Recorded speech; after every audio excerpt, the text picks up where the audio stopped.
Esse ano, minha gente, o Estatuto da Pessoa Idosa completa 20 anos que foi criado. E por conta disso, a gente está aqui, né, com o Lucas Salles, que é advogado e vai esclarecer para a gente, né, sobre esses direitos para quem tem mais de 60 anos.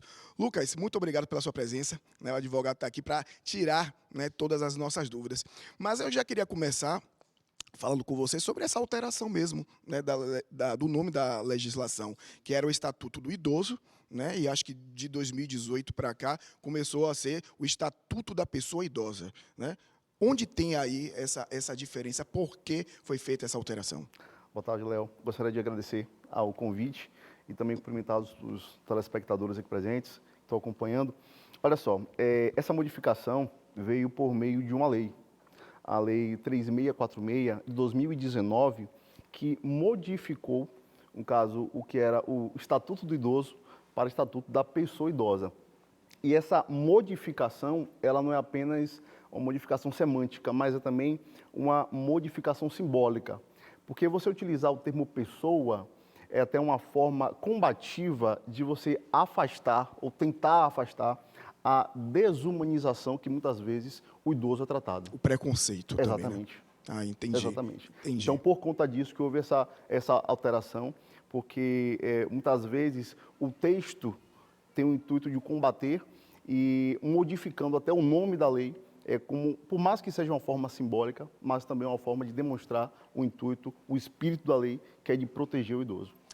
A gente acompanha, né, casos aterrorizantes, né, não só na imprensa, mas na mídia em geral, né, do distrato, da falta do respeito. A gente vive num país realmente que o idoso, né, mesmo tendo essa legislação, né, o Estatuto da Pessoa Idosa, é um combate diário, né, contra o preconceito, contra a humilhação e contra, né, os problemas, né, em que os idosos enfrentam. Né? Mesmo com essa legislação, né, a gente acompanha cada caso, né, na mídia aí, que é Sim. tenebroso. Mas, fazendo esse panorama dos 20 anos, como é que está hoje o cenário em relação aos idosos no nosso país, no Brasil? O que ele era 20 anos atrás, né, em 2004, e agora, né, em 2023. Como é que a gente consegue ter uma visão de melhorias? Onde é que a gente pode ainda melhorar? Onde é que a gente pode colocar uma luz em algum problema? Olha só, o Estatuto da Pessoa Idosa, se você destrinchá-lo, irá verificar que todos os preceitos ali, todas as proteções já estão presentes na Constituição Federal. Nos direitos de garantias fundamentais, nos direitos sociais principalmente. Mas perceba, a necessidade de criar um estatuto específico foi no intuito de instrumentalizar aqueles preceitos constitucionais que muitas vezes foram ignorados durante anos e anos. No Brasil, nós temos diversas leis, só que as leis, elas padecem, elas faltam na sua, como posso falar, na sua essência, a efetividade. Temos muitas leis, porém, poucas leis, de fato, são efetivas, ganham eficácia a ponto de modificar e tutelar as pessoas. Foram vitórias, né? Foi uma vitória enorme, com certeza, para a nossa sociedade, o advento do Estatuto. Houveram avanços significativos. O IBGE, o ano passado, divulgou que no Brasil nós temos 33 milhões de idosos, ou seja, uma parcela mais que significativa da nossa sociedade. Houveram avanços, mas também existe ainda na questão cultural da nossa sociedade uma visão preconceituosa com o idoso, como se o idoso tivesse um prazo de validade, como se a pessoa tivesse um prazo de validade e chegando até determinada idade não teria mais condições de contribuir com a sociedade. É como se perdesse a sua validade, como tivesse um prazo de validade. O que o senhor está falando é uma coisa realmente muito complicada, porque mexe com esse aspecto cultural. Quando a gente faz comparação com países de primeiro mundo, né, países europeus, em que tem uma atenção especial, né, um olhar especial, né, às pessoas idosas, não só os europeus, mas a própria cultura oriental, né, demonstra isso, a gente fica com aquela sensação que nada vai mudar, né, porque está intrínseco. Está impregnado na nossa cultura. O que o senhor falou com relação aos idosos e em relação também a outras profissões. Parece que a gente deixa de enxergar na sociedade, né? Sim. A gente olha aí para os idosos como realmente não existissem mais e não tivessem mais direitos dentro da sociedade, que a gente não desse mais nenhuma atenção. E acontece isso também com profissionais que não são, né, especificamente, né, idosos, mas são profissões que sofrem um preconceito muito grande. Sim. A gente teve aqui um gari, né, que comemorou o Dia do Gari, e eles falaram muito isso, né, que parece que eles estão à margem da sociedade para Invisíveis. muitas pessoas, pessoas invisíveis. Você colocou da melhor forma. E como é que a gente pode, né, a gente que é da comunicação, somos formadores de opinião também para as pessoas que estão nos assistindo, como é que a gente pode fazer esse combate, eu falo, no dia a dia, né, para as pessoas se alertarem que até você comete uma atitude que você, às vezes, não está querendo cometer. Mas, como eu falei, está tão intrínseco, né, na sua convivência, na sua criação, na sua educação, e que a gente precisa estar alertando isso, né? O que você poderia dizer assim para a gente combater no dia a dia esse preconceito? Ó, perceba que no Japão, principalmente nos países orientais, a figura do idoso representa a figura de sabedoria. Isso. Sabedoria. Ao contrário, né, como por exemplo os países da América do Sul, como o nosso próprio Brasil, se percebe que talvez uma das formas de combater essa cultura que está enraizada na nossa sociedade é um exercício que poucas pessoas fazem, é se enxergar no futuro enquanto idosos. Porque a sensação que nós temos é que ninguém vai envelhecer, né? Exatamente. A gente vê comportamentos muito de jovens, né, e jovens adultos, que parece que essa pessoa não vai envelhecer, não vai chegar até aí, pelo menos aos 60 anos. Exatamente. A gente fica, né, chocado com cada atitude. Mas bora voltar aqui e falar, né, sobre o Estatuto completando 20 anos, para as pessoas entenderem que é uma lei, né, uma legislação que dá luz, né, a essa categoria para os idosos terem seus direitos prevalecidos na nossa sociedade. Mas, por exemplo, eu queria, né, que é até uma dúvida pessoal, com os direitos do transporte gratuito, né? Assim, a legislação fala que a partir dos 60 anos você tem aí, né, a gratuidade do transporte público. Exatamente. Mas assim, em algumas cidades essa idade muda, né? Por exemplo, em Salvador, na nossa capital, é a partir dos 65 anos, né? Sim. Como isso é questionável, como é que isso é organizado, já que é uma legislação e é uma questão federal. Exato. Olha só, em Salvador tem esse preceito que determina que a idade é a partir dos 65 anos. Como se trata, quando você legisla sobre o transporte, como existe a competência municipal, então o município ele tem essa possibilidade legal. Ele tem essa autonomia legal, ele tem esse direito de Legislativa. fazer essa alteração. Exatamente, essa alteração, de acordo com, assim, até mesmo fazendo um estudo da expectativa de vida daquela comunidade, de se verificar até mesmo a questão do próprio transporte público, a possibilidade de o uso dos idosos quanto ao transporte público, tanto que só é cedido aqui nos transportes municipais 2 vagas, né, 2 assentos para os idosos. Mas como há essa possibilidade legislativa do município tratar sobre o transporte público, então o município pode sim fazer essas categorias quanto à idade. Ok. A gente que acompanha o dia a dia de muitos idosos, hoje nem tanto, né, mas é uma situação complicada com essa parte hoje digital. Sim. Né? A gente já presenciei, principalmente em banco, né, situações até constrangedoras, porque a tecnologia avançou, né, os bancos principalmente avançaram, tudo é na forma digital, e claro que essa geração não acompanhou isso, né? É muito complicado você realmente ter um momento de ensino, né, para a pessoa que é idosa acompanhar essa tecnologia, de entender esse passo a passo, que para a gente, às vezes, é complicado também de entender algumas coisas, quanto mais, né, as pessoas idosas que têm a capacidade, sim, mas eu acho que falta a paciência e falta também uma disponibilidade de tempo para que essas pessoas sejam inseridas nessa educação tecnológica, porque eu já presenciei, principalmente em banco, né, funcionários até sem paciência, porque o cliente ali, ele já é idoso, ele não está entendendo. Existe, né, aí já alguma conversa né, para a gente conseguir inserir eles, né, nesse aspecto mais digital, de ter uma disponibilidade até de ensino para que, né, os idosos, eu falo assim, quem tem uma condição financeira tem, né, uma família que pode chegar junto, mas para quem não tem, que é uma grande parcela da nossa sociedade, de ter aí algum ensino do governo, né, estadual, municipal ou até federal mesmo, que consiga ajudar, né, os idosos a estar com essa educação digital? Olha só, infelizmente não há notícias de programas nesse sentido. Mas perceba que o próprio Estatuto da Pessoa Idosa, ela estabelece no seu artigo 3º, que é dever, obrigação da família, obrigação da sociedade, da comunidade e dos órgãos públicos em absoluta prioridade viabilizar o exercício das atividades cívicas.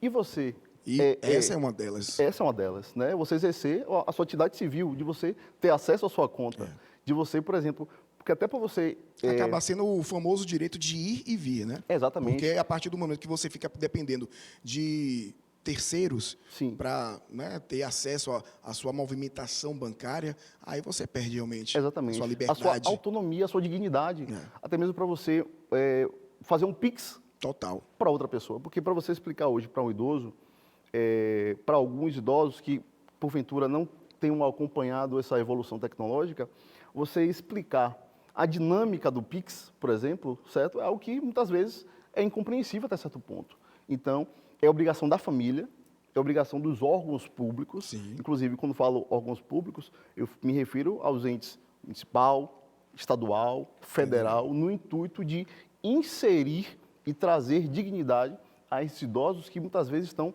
à margem dessa evolução tecnológica, que hoje é imprescindível Total. para o exercício da vida. Com certeza. A gente está aqui com o advogado e eu queria saber, Lucas, sobre o crime, né, de etarismo, que é quando você humilha, quando você discrimina o idoso. E eu queria que você explicasse, esclarecesse para quem se sente, né, quem está se sentindo humilhado por conta da idade. A gente viu recentemente o vídeo, né, da universitária que passou no vestibular e começou e foi destratada, humilhada pelas colegas de classe. Sim. Quando a gente passa por uma situação semelhante, nesse caso, quais são os passos que a gente deve tomar? Quem deve se procurar? Tem que ir na delegacia? É isso. Nesse caso retratado sobre a questão da aluna, né, que, se não me engano, ela tinha uns 45 anos, se não me engano. Sim. Ou seja, ela ainda não é idosa, mas ainda assim, tendo 45 anos, já passou por uma situação de discriminação. Nessa situação, ela não se enquadraria... É isso que eu ia te perguntar, é apontado como etarismo aí? Não se enquadra, por quê? O etarismo, que no caso está entabulado no artigo 96 do Estatuto da Pessoa Idosa, é uma norma que protege, que tutela a dignidade daquelas pessoas idosas, ou seja, 60 anos de idade para mais. E não, no caso, 60 anos para uma idade inferior a 60 anos. Nessa situação, o que a lei estabelece? Uma pena de 6 meses a 1 ano para o agente que comete o crime de etarismo. E o que é o crime de etarismo? O crime de etarismo é você humilhar, o crime de etarismo é você causar vexame, é você discriminar a pessoa pela razão da idade.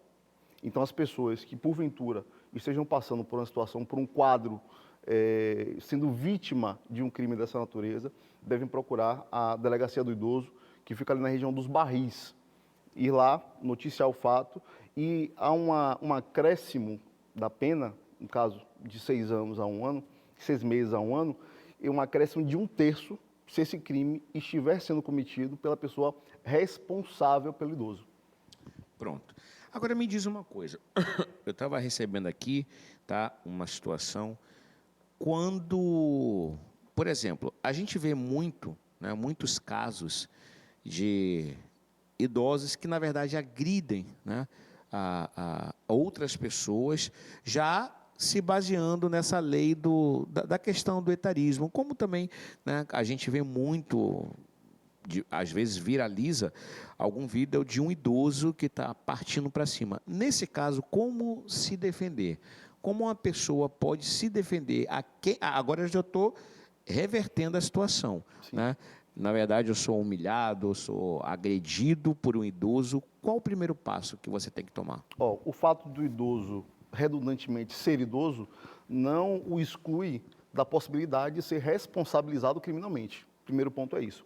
Se porventura aquele idoso tenta cometer um crime em face de outra pessoa, essa pessoa pode perfeitamente utilizar-se dos meios legais, inclusive de ser amparado uma conduta para repelir aquele mal injusto, no caso, numa situação de legítima defesa. Então, o idoso, ele não está, digamos, afastada a possibilidade, ele não está excluída a possibilidade da sua responsabilização civil, criminal, administrativa, a depender da situação. Então, o idoso, se porventura, quem estiver passando por uma situação em que tem sido agredido, ameaçado, discriminado por um idoso, tem que também registrar, levar ao conhecimento das autoridades públicas essa situação. Mas, no caso, não seria na delegacia do idoso, porque a delegacia do idoso é apenas para tutelar a pessoa idosa. Pronto. A gente vê muito aí, Lucas, nos grandes mercados, né, nos caixas, Sim. a fila preferencial, né, para idoso, para gestante. Isso é obrigatório? É obrigatório. É obrigatório. Qualquer estabelecimento, pode que seja ele pequeno, que seja ele médio porte, grande. Como é que funciona isso perante a lei? O estabelecimento ele tem que disponibilizar pelo menos um caixa para o atendimento prioritário. Gestantes, lactantes, idosos. E é interessante frisar que dentro da própria prioridade dos idosos existe uma prioridade dentro da prioridade, que é no caso o idoso com 80 anos ou mais. Então ele tem uma prioridade dentro já desse spec de prioridade. Então, os estabelecimentos têm sim a obrigatoriedade de disponibilizar caixas específicos, né, para atender aos idosos. E a depender até mesmo da prestação do serviço, tem que ter caixas, como posso falar, com um atendimento especializado, dedicado àquela pessoa idosa, Certo. àquela pessoa com aquela restrição, com aquela prioridade. Pronto. Agora, estendendo um pouquinho esse assunto, né, pegando esse gancho, quando a gente vê nos shoppings, nos supermercados, né, a vaga exclusiva ali para idoso, quando a gente vê o caixa exclusivo ali para idoso, como é que funciona isso? Isso serve, por exemplo, eu estou com um idoso no meu banco aqui de carona. Eu posso utilizar aquela vaga, porque eu estou no carro com outras pessoas, estou com um idoso. Isso é válido também? Ou é só para o idoso que está mesmo conduzindo o veículo, no caso de estacionamento? Não precisa o idoso estar na direção do veículo, mas é necessário que tenha uma plaquinha que até é emitido pelos órgãos, informando que o condutor daquele veículo trata-se de um idoso. E geralmente as pessoas colocam no para-brisa do carro, na parte interna do carro, para, no caso, não ter o risco de sofrer uma sanção administrativa, no caso, sofrer uma multa. Porque quando, por exemplo, a Trans Salvador vai no estabelecimento e verificar quem está estacionado naquela vaga específica para o idoso, não tem como saber quem estava na direção. Não tem como saber quem estava dirigindo aquele veículo. Então, para isso, utiliza-se desse mecanismo, que é, no caso, a entrega de uma documentação especificando que aquele veículo está sendo dirigido por um idoso. Mas se não tiver com a placa e o idoso está ali conduzindo, como é que funciona isso? Pronto. Numa situação, chegando e encontrando o idoso na direção, o idoso pode perfeitamente estacionar naquele local. Ok. Queria saber já de você, ô Lucas, a gente voltando a falar aqui sobre os direitos dos idosos, pela lei, o estatuto, ele protege em relação ao amparo com a família. A gente vê muitos casos, né, de idosos que são abandonados, né, pelos filhos, pelos familiares. O Instituto, na verdade, ele blinda, ele protege o idoso de que forma, de que maneira? Olha só, no seu artigo 3º, na lei no Estatuto da Pessoa Idosa, elenca que a família tem a obrigação juntamente com a sociedade, com a comunidade e com os órgãos públicos, no caso, com os entes federativos, com o município, Estado e União, a obrigação de tutelar a saúde, a vida, o trabalho, a dignidade com absoluta prioridade. Então, essa obrigação, ela não é só da família, mas ela é principalmente da família. Tanto que há um tipo no próprio estatuto que, quando fala sobre a questão do abandono em relação ao idoso, diz que a prioridade onde o idoso deve ficar é ao lado de sua família. E somente quando a família não puder, de forma alguma, cuidar, amparar aquele idoso, que aí aquele idoso pode ser, no caso, não vou usar nenhum termo enviado, mas pode ser colocado para se conviver, no caso, num abrigo, num asilo para idosos. Mas a prioridade é que ele fique com a família. Ok. Lucas, eu quero agradecer a sua presença, a sua participação. Quero que você deixe aqui os contatos para quem tiver dúvida, quem quiser fazer algum esclarecimento com você. Claro, eu agradeço desde já o convite. Eu acho que essa abertura que o programa dá para a discussão, né, dessas questões jurídicas, essas questões legais, é de extrema importância para o crescimento, para o enriquecimento cultural e intelectual da sociedade baiana. E é isso. Meus contatos, minhas redes sociais, meu Instagram é o lucassales.adv. Estou disponível para qualquer dúvida, qualquer situação. Pode contar comigo, viu? Obrigado, querido. A gente precisa chamar para você voltar mais vezes aqui.